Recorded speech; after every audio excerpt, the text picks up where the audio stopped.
Hello everyone, welcome to online study point. तो आज हम लोग बात करेंगे सिंपल और कंपाउंड इंटरेस्ट के एक अलग टॉपिक पे, जिसका टॉपिक क्या है, साधारण ब्याज और चक्रवृद्धि ब्याज में संबंध, यानी कि relationship between the SI and CI. इसके बारे में हमें डिस्कशन कर लेना है। इसके पहले जितना भी वीडियो गया है उसमें हमने सिंपल इंटरेस्ट के बारे में और कंपाउंड इंटरेस्ट के बारे में आप लोगों को पूरी डिटेल दे दी है। बेसिक के साथ साथ ट्रिक भी अच्छी अच्छी बताई हैं, जिससे कि एग्जामिनेशन में आप लोगों का टाइम बचे और बहुत ही ईजी ट्रिक से आपका क्वेश्चन बहुत ही अच्छे से सॉल्व हो जाएगा। ओके, तो चलिए फिर स्टार्ट करते हैं। वीडियो पसंद आएगा तो वीडियो को लाइक करिएगा, ज़्यादा से ज़्यादा शेयर कर दिया करिए और कमेंट करके अपने रिव्यू ज़रूर बताया करिए कि आपको वीडियो कैसा लग रहा है, आपके लिए हेल्पफुल है कि नहीं है। ओके, तो चलिए स्टार्ट करते हैं। इसमें क्या लिखा हुआ है, पहला पॉइंट देखिए, जब समय यानी कि टाइम 2 वर्ष हो। ठीक है, कैसा 2 वर्ष हो, आइए देख लेते हैं उसको। क्वेश्चन के अकॉर्डिंग आपको समझाएंगे तो समझ में आ जाएगा। पहले इतना समझिए कि जब समय 2 वर्ष होगा तो एसआई और सीआई का जो अनुपात होगा उसको हमें कैसे लिख लेना है, 200 बटे में 200 प्लस आर। बस इतना याद रखिए ट्रिक, एसआई अपॉन में सीआई इज इक्वल्स टू 200 बटे में 200 प्लस आर। ठीक है, इतना समझ में आ गया। अब आते हैं क्वेश्चन पे। क्वेश्चन देखिए क्या है, 15,000 रुपये का 20% वार्षिक ब्याज की दर से 2 वर्ष के साधारण और चक्रवृद्धि ब्याज का आपको अनुपात बताना है, कितना होगा। आप समझ में आया फॉर्मूला हमने ऊपर क्या दिया है आपको ट्रिक। तो ऊपर जो आपको ट्रिक दी गई है, इस ट्रिक को देखिए और इस ट्रिक से इसी क्वेश्चन को सॉल्व करने की कोशिश करिए। आपको यहाँ पे मूलधन की कोई भी ज़रूरत नहीं है, सिर्फ और सिर्फ किसकी ज़रूरत है, 20% ये वार्षिक ब्याज की दर की। हो गया। अब एसआई और सीआई का अनुपात पूछा है तो आपको लिख लेना है। ओके, पूरा आप देखिए, आपको क्या पूछा है, एसआई और सीआई का अनुपात पूछा है तो एसआई अपॉन में सीआई हमने लिख लिया इज इक्वल्स टू 200 अपॉन में क्या है 200 प्लस आर। आर की वैल्यू कितनी है 20, तो 200 प्लस 20 करेंगे तो कितना आ जाएगा 220 आ जाएगा। ठीक है, 200 प्लस 20 करेंगे तो कितना आ जाएगा 220 आ जाएगा। 1 0 से 1 0 कैंसिल हो गया, कितना आ गया 20 अपॉन में 22। 2 से इसको कैंसिल करिए, 2 दहम्मा 10 और फिर 11 बार में जाएगा 22। तो इसका अनुपात कितना आ गया 10 बटे में 11। ये हो गया एसआई और सीआई का अनुपात और आपका क्वेश्चन सॉल्व हो गया। ठीक है, आंसर आ गया है। आप इसमें कुछ भी नहीं करना है। ठीक है, ऐसा नहीं करना है कि 2 वर्ष का आप साधारण ब्याज निकालो फिर चक्रवृद्धि ब्याज निकालो उसके बाद उसका अनुपात निकालो, ऐसा कभी नहीं करना है। जब भी देखिए टाइम 2 वर्ष हो तो आपको सिर्फ और सिर्फ ये फॉर्मूला याद करना है, एसआई अपॉन में सीआई इज इक्वल टू 200 बटे में 200 प्लस आर। आर की वैल्यू रखिए, आपका एसआई और सीआई का अनुपात अपने आप आ जाएगा। ठीक है, कब, जब समय 2 वर्ष हो तब के लिए ये फॉर्मूला है। आइए आगे देखते हैं, एक क्वेश्चन और करिए। 8,000 रुपये का 5% वार्षिक ब्याज की दर से 2 वर्ष का साधारण और चक्रवृद्धि ब्याज में क्या अनुपात होगा, ये आपको बताना है। क्या हमें बस देखना है, दर देखना है और टाइम देख लीजिए, टाइम कितना है 2 वर्ष का है तो सिर्फ वही फॉर्मूला लगेगा। क्या फॉर्मूला लगेगा देखिए, एसआई अपॉन में सीआई इज इक्वल्स टू क्या हो जाएगा 200 बटे में 200 प्लस आर। तो 200 बटे में 200 प्लस आर, आर कितना है 5 है तो 200 में 5 जोड़ देंगे तो कितना आ जाएगा 205 हो जाएगा। ठीक है, अब इसको आप 5 से कैंसिल कर लीजिए, 5 से कैंसिल करेंगे तो कितना आएगा 5 चौक 20 0 और ये हो जाएगा 5 चौक 20 5 एकम 5। तो कितना अनुपात आ गया 40 बटे में 41। ये आपका क्या आ जाएगा अनुपात हो जाएगा, किसका अनुपात हो जाएगा, तो साधारण और चक्रवृद्धि ब्याज का अनुपात ये हो जाएगा 40 बटे में 41। ओके, यहाँ तक क्लियर। आइए थोड़ा सा क्वेश्चन का लेवल चेंज कर देते हैं, टाइप चेंज कर देते हैं, उसके बाद फिर आपको बताते हैं उसको कैसे सॉल्व करना है। ओके, तो चलिए चलते हैं नेक्स्ट क्वेश्चन पे। ओके, तो क्वेश्चन थर्ड अब आपकी स्क्रीन पे है। क्वेश्चन थर्ड को पढ़िए। यदि 2 वर्ष के साधारण और चक्रवृद्धि ब्याज का अनुपात 4 बटे में 5 हो तो ब्याज की दर ज्ञात कीजिए। सेम वही चीज करना है, 2 वर्ष का है तो 2 वर्ष का आपको अनुपात दिया गया है इस बार। तो देखिए क्वेश्चन कैसे करना है, एसआई अपॉन में सीआई इज इक्वल्स टू 2 वर्ष का है तो 2 वर्ष का हमने आपको क्या बताया है 200 बटे में 200 प्लस आर। यहाँ तक क्लियर हुआ। अब आपको क्या दे दिया गया है, अनुपात दिया हुआ है और ब्याज की दर यानी कि आर पूछा है। अनुपात कितना है 4 बटे में 5 है तो 4 बटे में 5 हमने लिख लिया, बराबर क्या हो जाएगा 200 बटे में 200 प्लस आर। क्या कर लेना है, क्रॉस मल्टीप्लिकेशन कर लेना है। ठीक है, क्रॉस मल्टीप्लिकेशन कर लेंगे तो क्या आ जाएगा 4 के साथ गुणा हो जाएगा 200 प्लस आर का और 5 का गुणा हो जाएगा किससे 200 से। यहाँ तक क्लियर हुआ, इतना कर लेंगे। अब इसका अंदर मल्टीप्लिकेशन होगा तो क्या हो जाएगा 800 plus 4r is equals to 1000 हो जाएगा। ठीक है, अब इस वाले को इधर ले जाइए तो 4r बराबर कितना आ जाएगा, तो 4r बराबर आ जाएगा 200। क्यों, क्योंकि 1000 में से जब 800 माइनस करेंगे तो कितना आएगा 200 आएगा। ठीक है, 1000 में से 800 माइनस हुआ तो 200 आ गया। अब इसको कैंसिल कर लीजिए तो r की वैल्यू कितनी आ जाएगी, r की वैल्यू आ जाएगी 50%। ठीक है, कितनी आ जाएगी 50% और ये क्या हो गया ब्याज की दर हो गई। यहाँ तक क्लियर हो गया, कुछ भी नहीं किया। SI और CI का इस बार अनुपात दिया था, तो अनुपात की जगह पे हमने लिख लिया 4/5 और इसका हमने कर लिया क्रॉस मल्टीप्लिकेशन। बस क्रॉस मल्टीप्लिकेशन करने के बाद आप लोग सॉल्व कर लोगे। सॉल्व करने के बाद आपको क्या पता चल जाएगा, ब्याज की दर। तो कितना आ गया ब्याज की दर, 50%। ठीक है, चलिए चलते हैं नेक्स्ट क्वेश्चन पे। नेक्स्ट क्वेश्चन आपकी स्क्रीन पे है, क्वेश्चन 4। देखिए क्या है, यदि 10% वार्षिक ब्याज की दर से 2 वर्ष का साधारण ब्याज 200 रुपये हो तो उसी दर से चक्रवृद्धि ब्याज ज्ञात कीजिए। अब इसमें क्या किया है, अब इसमें आपको साधारण ब्याज दे दिया गया है और आपको क्या ज्ञात करना है, चक्रवृद्धि ब्याज ज्ञात करना है। ठीक है, चलिए उसी फॉर्मूले से करते हैं। SI/CI आपने लिख लिया। लिखने के बाद क्या किया, फॉर्मूला जो होता है 200/200 प्लस R कर लिया। इतना कर लिया।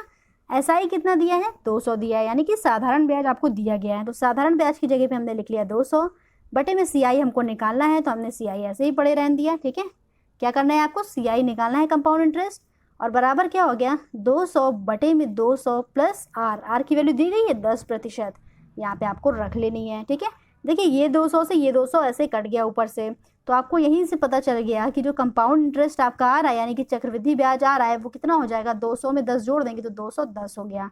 साधारण ब्याज अगर 200 है तो आपका चक्रवृद्धि ब्याज हो गया 210। कब, जब वार्षिक ब्याज की दर जो है वो कितनी हो, 10% होगी। तो यहाँ तक क्लियर हो गया। कुछ भी आपको दिया हो, बस एक फॉर्मूला याद रखना है। 2 वर्ष का जब भी पूछेगा साधारण ब्याज और चक्रवृद्धि ब्याज का अनुपात, तो सिर्फ एक फॉर्मूला याद रखना है, SI/CI = 200/200 प्लस R। और उसी टाइप में जितने भी आपको क्वेश्चन घुमा घुमा करके देगा, आप सभी ये क्वेश्चन एक ही फॉर्मूले से सॉल्व हो जाएगा। यहाँ तक क्लियर हो गया अच्छे से। तो अब हम लोग देख लेते हैं फिर, जब साधारण और चक्रवृद्धि ब्याज में अंतर पूछेगा तो अंतर को कैसे निकालते हैं। यदि साल 2 वर्ष हो या 3 वर्ष हो तो अंतर कैसे निकालेंगे, आइए उसको देख लेते हैं। ओके, तो चलिए आप देख लेते हैं difference between SI and CI, यानी कि चक्रवृद्धि ब्याज और साधारण ब्याज के अंतर पे जैसे प्रश्न आते हैं उनको सॉल्व कैसे करेंगे वो सीख लेते हैं। तो इसमें भी पहला पॉइंट ये लिया गया है कि जब समय 2 वर्ष का हो तो अंतर कितना होगा। अंतर के लिए फॉर्मूला याद रखिए, P यानी कि मूलधन, फिर गुणे में R/100 का स्क्वायर कर लेना है। R/में 100 का क्या कर लेंगे, होल स्क्वायर कर लेंगे। ठीक है, R क्या है, रेट है, यानी कि ब्याज की दर है, और P क्या है, तो P मूलधन यानी कि प्रिंसिपल है, और अंतर यानी कि ये क्या हो गया, तो ये हो गया डिफरेंस। ठीक है, अंतर यानी कि ये क्या हो गया, डिफरेंस हो गया। यहाँ तक क्लियर। अब आते हैं क्वेश्चन पे। क्वेश्चन आपकी स्क्रीन पे, क्वेश्चन को पढ़िए। 10,000 रुपये का 10% वार्षिक ब्याज की दर से 2 वर्ष के साधारण ब्याज और चक्रवृद्धि ब्याज का अंतर बताइए कि कितना होगा। तो कैसे करेंगे, आइए देखते हैं। फॉर्मूला आपकी स्क्रीन पे ही रहेगा। फॉर्मूला देखिए क्या है, अंतर पूछा है तो अंतर D = P क्या दिया गया है, मूलधन। P कितना हो गया, 10,000 है, तो आपको लिख लेना है, ये लिख लिया 10,000। गुणे में क्या करना है, R/100 का स्क्वायर। R कितना है, 10% है, तो 10/100 का क्या कर देना है, स्क्वायर कर देना है। ठीक है, 10/100 का स्क्वायर। तो ओके, इसको हम और एक्सपेंड करके लिख लेते हैं। ये हो गया 10,000 और ये हो गया, इसका स्क्वायर करेंगे तो इसको आप लोग ऐसे ही लिख लो। ओके, पूरा क्वेश्चन देखिए, इसको आप लोग ऐसे ही लिख लीजिए, 10/100 गुणे फिर 10/100। ठीक है, कैलकुलेशन ईजी हो जाएगी इस तरह से। स्क्वायर था तो स्क्वायर को 10/100 10/100 2 बार हमने लिख लिया। अब इसके बाद क्या करिए, दोनों जीरो से ये दोनों कैंसिल कर दीजिए, इन दोनों जीरो से इन दोनों को कैंसिल कर दीजिए। तो आपका जो डिफरेंस है D की वैल्यू वो कितनी आ जाएगी, तो डिफरेंस आ जाएगा कितना, 100 रुपीज़ का। ठीक है, तो साधारण ब्याज और चक्रवृद्धि ब्याज में अंतर कितने का है, तो वो हो जाएगा 100 रुपये का। 100 रुपये का क्या है, अंतर है। ओके, यहाँ तक क्लियर। आइए क्वेश्चन और करके देखते हैं इसका। देखिए क्वेश्चन आपकी स्क्रीन पे है, 20,000 रुपये का 5% वार्षिक ब्याज की दर से 2 वर्ष के साधारण और चक्रवृद्धि ब्याज का अंतर क्या होगा। तो इसको कैसे करेंगे, सेम वही फॉर्मूला आपको अप्लाई करना है। क्या करना है, D = P × R/100 का स्क्वायर करना है। ठीक है, तो यहाँ पे D क्या है वो हमें निकालना है अंतर। P कितना है, तो P है 20,000, P को हमने लिख लिया 20,000। R कितना है, तो R है 5/100। इसका हमें क्या करना है, स्क्वायर करना है, यानी कि हमें इसको 2 बार लिख लेना है। तो 5/100 को हमने लिख लिया 2 बार। ओके, कैंसिल कर लीजिए, 1 2 0 कैंसिल हो गया, 1 2 ये कैंसिल हो गया।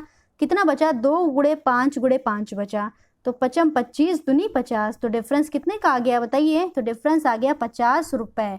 डिफरेंस कितने का आ गया, तो 50 रुपये का डिफरेंस है किसमें, साधारण ब्याज और चक्रवृद्धि ब्याज में। कितने का अंतर है, तो अंतर आ रहा है 50 रुपये का। कब, जब 20,000 रुपये का 5% वार्षिक ब्याज की दर लगेगी तो 2 वर्ष के साधारण और चक्रवृद्धि ब्याज का अंतर जो होगा वो 50 रुपये होगा।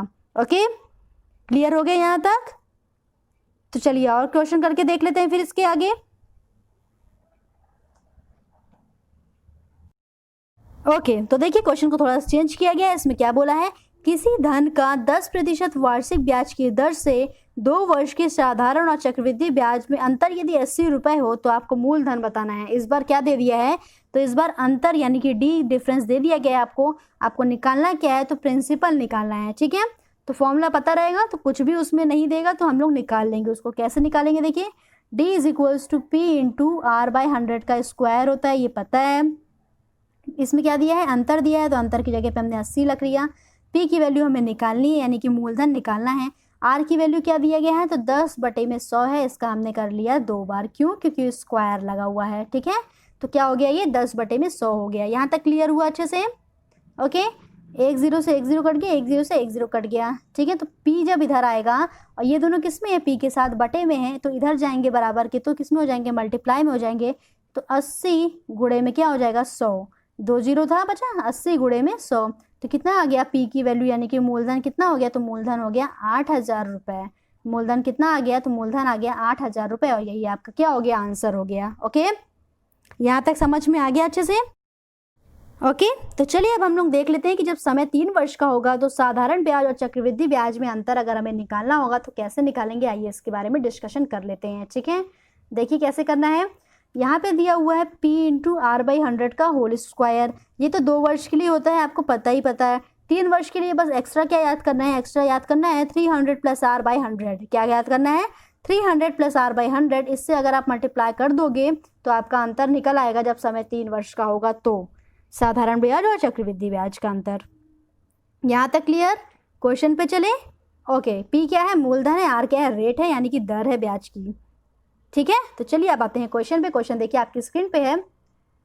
ओके, क्या है क्वेश्चन, 14,000 रुपये का 10% वार्षिक ब्याज की दर से 3 वर्ष के साधारण और चक्रवृद्धि ब्याज में अंतर बताइए। तो अंतर क्या होगा 3 वर्ष के साधारण ब्याज और चक्रवृद्धि ब्याज में, ये बताना है। तो अंतर निकालने का फॉर्मूला क्या है, फॉर्मूला आपको ऊपर लिखा हुआ है, P यानी कि मूलधन।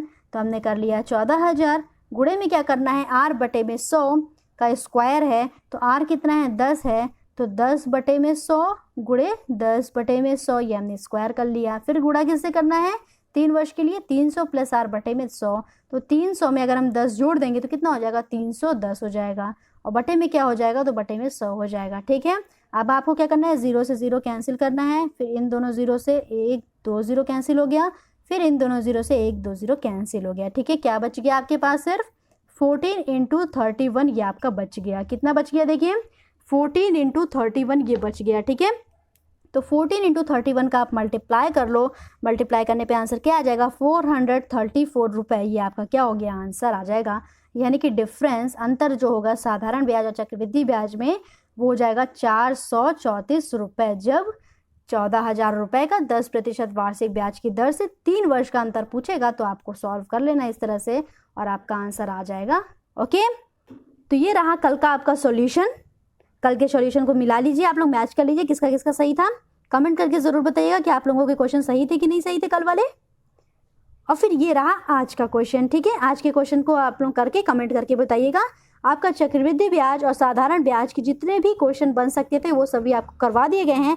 आज से आपका चक्रवृद्धि ब्याज और साधारण ब्याज कंप्लीट हुआ। ठीक है, कल से हम लोग नेक्स्ट टॉपिक पे बात करेंगे, कोई अलग टॉपिक लेकर के आते हैं, उसके बारे में आपको बहुत ही अच्छे से एक्सप्लेन कर दिया जाएगा। तो वीडियो पसंद आता है तो वीडियो को लाइक करिए, शेयर करके अपना सपोर्ट शो करते रहिए, और नए नए टॉपिक को ऐसे ही देखते रहिए, उसकी ट्रिक सीखते रहिए। ठीक है, थैंक यू सो मच।